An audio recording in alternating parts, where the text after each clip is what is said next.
وایي یو مغروره ځوان چې قیمتي جامې به یې اغوستې وې په ښار کې په ډېر په کبر او غرور روان و. د غرور یې دا حال و چې د ښار عام خلک یې په انسانانو نه شمارل. یوه ورځ دا مغروره ځوان روان و چې پر یوې ښځې نظر پرېوت. کلیوالې ښځې د سړک په غاړه باندې غوړي خرڅول. مغروره ځوان ور وګرځېد او په ډېر مغرورانه انداز یې ورته وویل: مېرمنې، په دې بوشکیو کې څه دي؟ ښځې ورته وویل: وروره غوړي دي او پلورم یې. ځوان ورته وویل: ښه نو ته ما ته لږ څه راکړه چې خوند یې وګورم. ښځې د بوشکې خوله خلاصه کړه او په جام کې یې غوړي ورته راوویستل.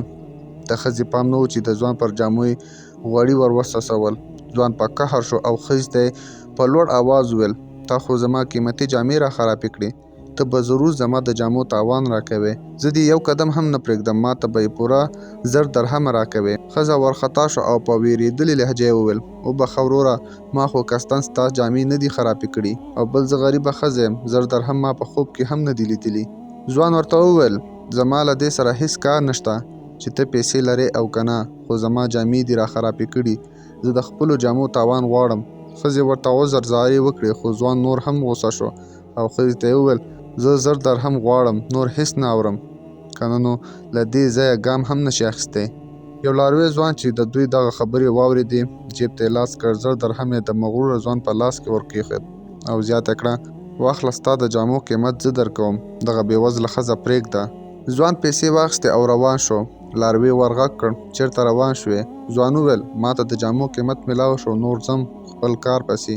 لاروي ورته وویل: نو جامې چېرته وړې؟ ځوان په حیرانۍ وویل: ستا موخه څه ده؟ لاروي ورته وویل: تا ته ما د دغو جامو قیمت درکړی دی، اوس ته نشې کولی چې زما په جامو کې ولاړ شې. ځوان په وارخطایۍ ورته وویل: ستا هدف څه دی؟ آیا ته غواړې ما بربنډ کړې؟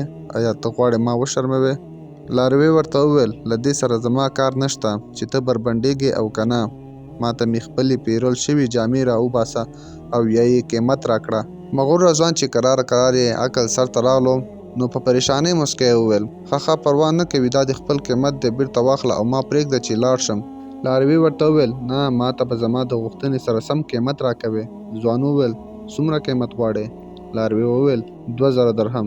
ځوان چې حوصله یې بېللې وه، په ژړغوني غږ یې وویل: دا ظلم دی، دا جامې خو 200 درهم قیمت هم نه لري، ته یې څنګه په 2000 درهم پلورې؟ لاروي ورته په غوسه وویل: هغه زما کار دی چې په سوی درکوم. ځوان وویل: دا ظلم دی، ته غواړې ما خلکو ته وشرموې؟ او بالاخره یې لاروي ته 2000 درهم ورکړل او ځان یې خلاص کړ. تر ځان ټیټو خلکو ته سپک مه ګوره، خدای ته ستا سپکول هم اسانه دي.